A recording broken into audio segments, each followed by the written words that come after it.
Baru Pak Ganjar mengusulkan hak angket langsung disetrum. Ada yang melaporkan ke KPK. Sekjen PDIP Hasto Kristianto bongkar capresnya Ganjar Pranowo langsung disetrum ke KPK, begitu mengusulkan hak angket ke pemerintah Jokowi untuk mengusut dugaan kecurangan pemilu. Di mana diketahui Indonesia Police Watch IPW melaporkan mantan Gubernur Jawa Tengah Ganjar Pranowo dan ex-direktur utama Bank Jawa Tengah berinisial S ke KPK atas dugaan gratifikasi. Hasto merasa pihak yang selama ini menyerukan hak angket untuk menyelidiki dugaan kecurangan pemilu 2024 diintimidasi memakai instrumen hukum.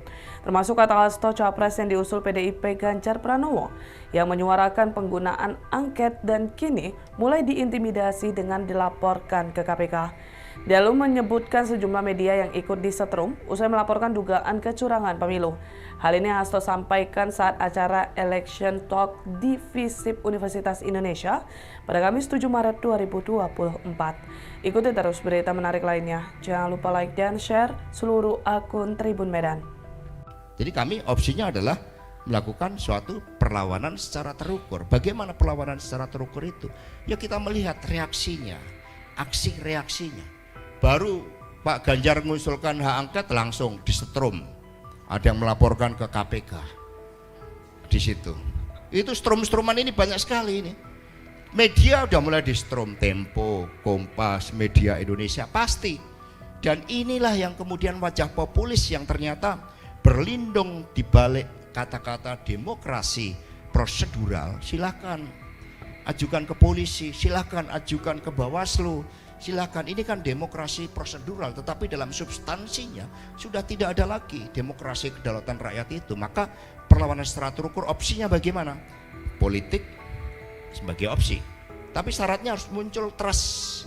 Karena tadi yang sampaikan tadi pragmatisme politik tadi, semua mencoba untuk diatur karena kita telah berulang kali mempraktekkan demokrasi liberal yang tanpa kita sadari ini mereduksi berbagai nilai-nilai peradaban yang seharusnya menyertai di dalam demokrasi itu. Kami misalnya pernah mencalonkan pilkada Rano Karno melawan saudaranya Bu Atut saat itu karena kami ingin anti korupsi. Kemudian kalah, nggak ada apresiasi karena dana yang berbicara. Di situ kami pernah mencoba untuk memasukkan menteri-menteri ke KPK, tapi ternyata dia juga bukan wajah para dewa yang terlepas dari kepentingan. Ternyata KPK juga pengaruh kepentingan. Bahkan revisi undang-undang KPK yang terakhir itu juga syarat dengan berbagai kepentingan. Kita lihat gitu, karena ada anaknya penguasa yang mau jadi wali kota misalnya di situ. Nah, untuk itu Bapak Ibu dan saudara-saudara sekalian, maka mari kita melihat secara komprehensif terhadap mimpi kita sebagai sebuah bangsa yang menjadikan demokrasi sebagai alat untuk mewujudkan kesejahteraan rakyat, bukan demokrasi sebagai kopi cara-cara barat yang kemudian dalam hal values, kulturnya itu berbeda dengan kita.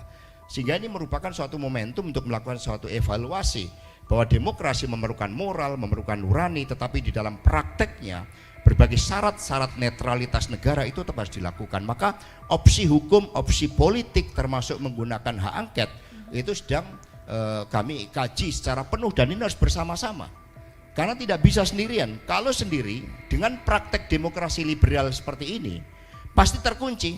Saya yang menjadi pejabat negara, saya nggak menjadi anggota DPR cukup lama, cukup sekali. Saya lebih memilih membangun organisasi. Sekjen saya bisa memilih dimanapun menjadi anggota legislatif, saya nggak mencalonkan. Itu pun masih bisa dicari-cari, Mbak. Cari sekjen ini bayar pajaknya bener nggak?